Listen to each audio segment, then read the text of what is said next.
Hey everyone, it's Andres.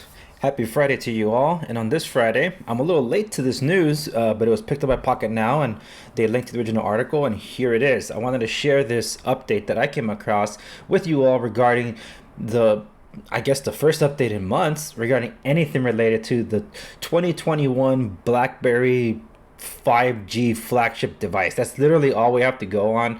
It sounds like a drawing board or like some kind of goal setter, but whatever. This is an article that we got from, I don't know if it's Nikkei or Nikkei or Nikki or whatever, Asia, but this is an article that came out February 11th, so this is February 12th when I'm reading it.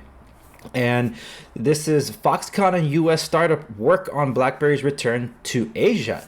So there's a little bit of an update for the United States and the Asian markets here, because the Onward Mobility CEO says that this is a flagship device. They wanted to make sure to get it out to Europe, Asia, and stuff, not just the United States. So let's dive into it, shall we? This is from Tokyo. One Texas-based startup is on a mission to revive the BlackBerry, the handset of choice for pre-smartphone professionals for the 5G era. Pre-smartphone professionals? I don't know. I don't like, whatever. They're really like, it sounds insulting to those that like a physical keyboard. Anyway, Onward Mobility is developing the new keyboard-equipped handset with Taiwan's Foxconn, also known as Honghai Precision Industry Group, with plans to release them in North America and Europe within this year. But Asia is also a very important market. CEO and founder Peter Franklin told Nikkei. I hope I pronounced that right. There is no clear timeline on when the handset will launch in Asia, but Onward Mobility hopes to do so as soon as possible, Franklin said. It's a global flagship device, and Asia is very important to us, he added. We are in the process of speaking to customers and mobile carriers on a global scale to develop our distribution plan. Good. More details will be announced within the next few months, Franklin added, because of course. A serial entrepreneur, Franklin founded Onward Mobility in 2019. He has previously worked for Microsoft and online game company Zynga. The BlackBerry was originally developed by a Canadian company, the same name. Yeah. Okay, so that's Franklin, Peter Franklin, founder and CEO of Onward Mobility. Okay, looks young and full of spirit. Hopefully, he's the right guy to bring BlackBerry to the masses. All right, so talk about the BlackBerry plummeted, blah blah blah. Attempts to revive it with TCL. Yeah. Onward Mobility is hoping for better luck through its partnership with FIH Mobile, Foxconn's Android phone making arm. They are jointly developing a new model to be sold under the BlackBerry brand, featuring the signature keyboard as well as top-of-the-line camera and 5G connectivity. Okay, so right there, they're basically saying we got to compete against the likes of the Samsungs, against the iPhone Pro Maxes, against the Pixels, even though the Pixel is basically the same sensor, just increased software over the years, and the Huawei P series. So I'm assuming that's what they realized, that's their competition, because those are the top of the line cameras when anybody thinks cameras out there. Maybe some Sonys. Okay, when it comes to 5G connectivity, this is where it gets a little tricky, since it's not exactly a unified rollout globally, especially with certain carriers facing government blockades in certain places like the UK. When it comes to Huawei, yes you can, no you can't. Verizon here in the United States doing millimeter wave, and I think there's a different kind of 5G frequency also employed and deployed by the likes of AT&T and T-Mobile. So it almost seems like it's a GSM versus CDMA again. So I'm not all up into the whole 5G thing, but I'm assuming that's going to make things a lot more complicated. And that's my concern for why I fear this phone is going to be hyper expensive. And I'm hoping that Onward Mobility does have a solution for those that don't need all of that. Now, I've said before that BlackBerry needs to come out with a flagship device. I'm just concerned that they're trying to make a 5G device too soon, before they can introduce a proper device to the masses, because there's more in this article that raises concerns as to why this phone might be expensive. Let's continue. All right, BlackBerry originally struggles to compete against the iPhone. Yeah. You said like twice already.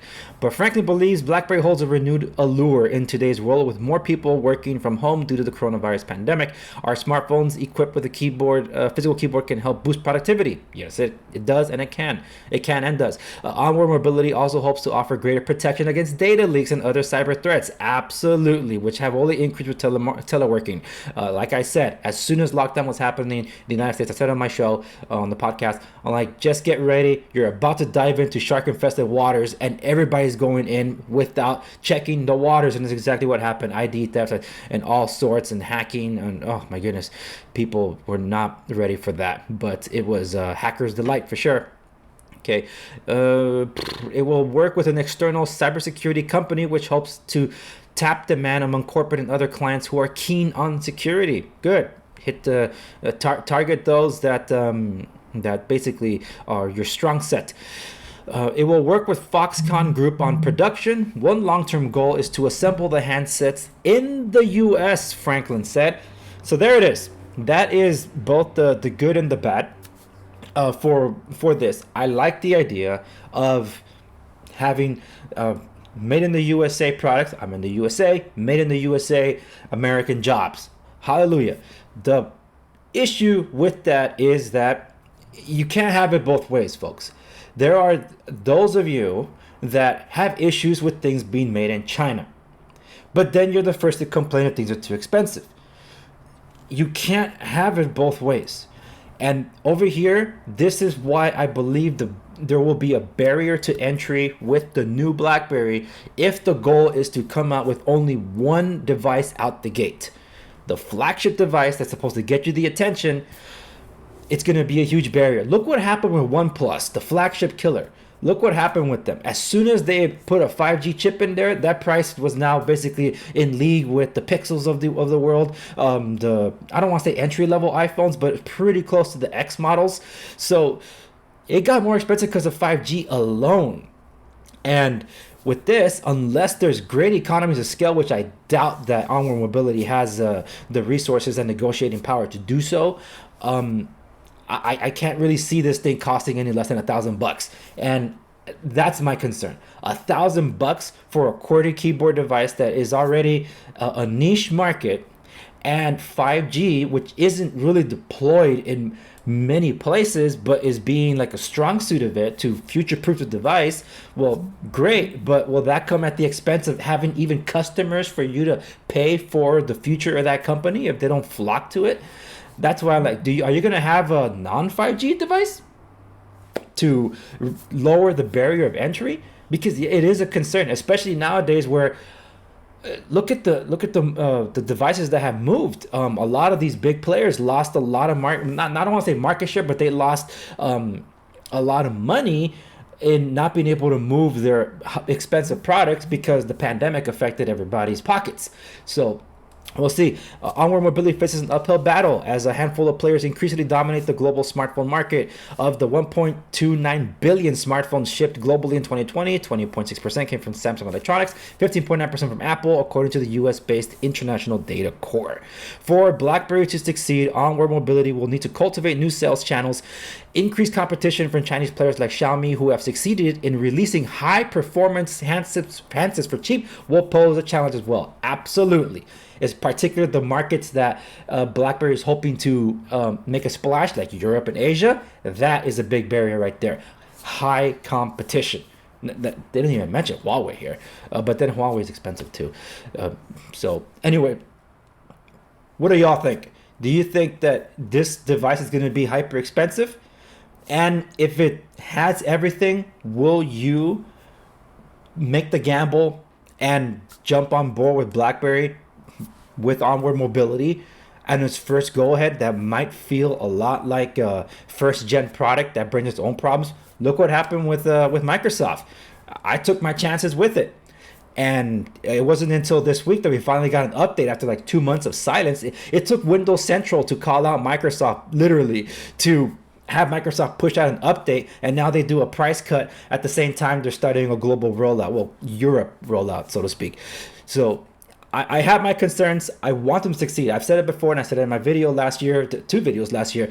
I want BlackBerry to succeed. We need BlackBerry to succeed. But the mere fact that during this whole WhatsApp debacle, not one peep from BlackBerry, and when BlackBerry was in the news because of the whole market rally thing, because of whatever was going on, for those of you that understand what the whole rally thing was with Reddit and all that, why didn't BlackBerry say like, hey, concerns about WhatsApp? Try BlackBerry Messenger Enterprise, one of the most secure peer-to-peer or like instant messaging services out there for security and all that. That was your mission. You had free advertisement, BlackBerry, and you did nothing with it. That's why I'm like, dude, who is Peter Chen still running BlackBerry? Because I don't know what the heck these guys are doing. It's like they don't realize who's the one that tried to make them succeed and alienate those that helped them try to succeed and are only tailoring to government and healthcare industries. What about those that have craved for your devices and that continuously work to try to maintain the longevity of these devices? No, that really upsets me. I don't want to look. BlackBerry's never tarred and feathered their fans, so they're not. I don't want to mix other industries here, but they're not Disney and Lucasfilm. They don't hate their fans, but it feels like BlackBerry is ignoring their fans by not giving them the attention they deserve. They're the ones that have the power to be able to support them, to bring the market share back, but they don't really do that. That's like the only good word they'll ever get out. It's always been our love for the devices that brings us back. There's like this a literal crackberry within all of us, because it feels like a drug. It's like your detox is like, there it is again, I relapsed, I got a BlackBerry again. No, it happens a lot. I used the BlackBerry for about 2 weeks. I installed Android Oreo. Check out that video if you haven't seen it already, on my BlackBerry Key 1 Verizon device. And that got people talking again, because I gave longevity to an aging device that was neglected by BlackBerry Limited and TCL. So I hope that BlackBerry 3.0, whatever the heck this is now, succeeds. But if they're gonna have that big of an entry barrier, which is a concern, I haven't heard anything about a secondary device in the works. It's just flagship product, 5G, world class, first top line, whatever cameras. Yeah, that screams like a $1,000, $1,500 phone or whatever it is. It really sounds expensive, especially if it's going to be built in the United States. Anyone that works in industries here know just how expensive it is to build local. And I'm not against building local.